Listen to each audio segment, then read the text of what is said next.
আসসালামু আলাইকুম।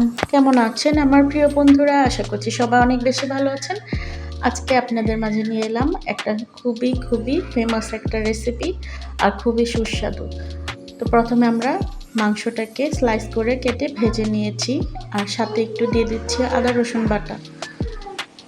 এখানটা আপনারা চাইলে ব্রয়লার মুরগি ব্যবহার করতে পারেন, কোনো সমস্যা নেই। আর আজকের রেসিপিটা খুবই ভাইরাল একটা রেসিপি। এটা অনেকেই পছন্দ করে, ছোট বড় সবাই, আর আমারও অনেক বেশি পছন্দের। দিয়ে দিচ্ছি একটু স্বাদ মতো লবণ, আদা বাটা, রসুন বাটা আর হচ্ছে স্বাদ মতো লবণ দিয়ে আমি ভালোভাবে চিকেনটাকে কষিয়ে নিয়েছি। এটা হচ্ছে আজকে তৈরি করছি হোয়াইট ভেজিটেবল, যেটা চাইনিজ ভেজিটেবল হিসেবেও অনেকে চিনে থাকেন।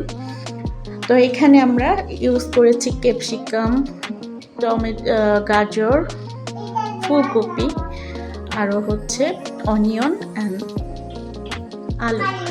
আর এগুলা একসাথে কিছুক্ষণ সিদ্ধ করার পরে আমি হচ্ছে এটার মেন ইনগ্রেডিয়েন্টসটা দিব। এখানে আর কোনো মশলা ইউজ করা যাবে না, হলুদ মরিচ ওইসব কোনো কিছু ইউজ করবেন না, জাস্ট আদা রসুনটা দিয়ে।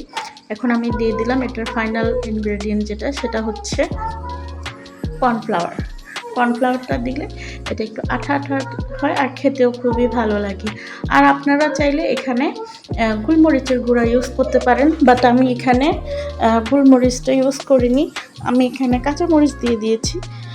গোলমরিচটা আমার অনেক বেশি ঝাল সহ্য হয় না, যার কারণে আমি কাঁচামরিচ ইউজ করেছি। গোলমরিচের ঝালটা আমার বেশি একটা ভালো লাগে না। তো আপনারা যদি পছন্দ করেন সেটা দিতে পারেন। তো আমি ওটা স্কিপ করে গিয়েছি। আর ফাইনালি দেখেন হয়ে গিয়েছে, খুব সুস্বাদু। এটা খেতে খুবই মজাদার একটা রেসিপি, আর এত সহজে এত একটা টেস্টি রেসিপি। আশা করছি কোনো আপুরাই মিস করতে চাইবেন না। একদমই রেস্টুরেন্টের স্টাইলে আপনারা ঘরেই তৈরি করতে পারেন আপনাদের প্রিয়জনদের জন্য এটা। আর এটা পরিবেশনের জন্য খুবই দেখতে ভালো, খেতেও মজা। সো আমার ফাইনালি হয়ে গিয়েছে আজকে।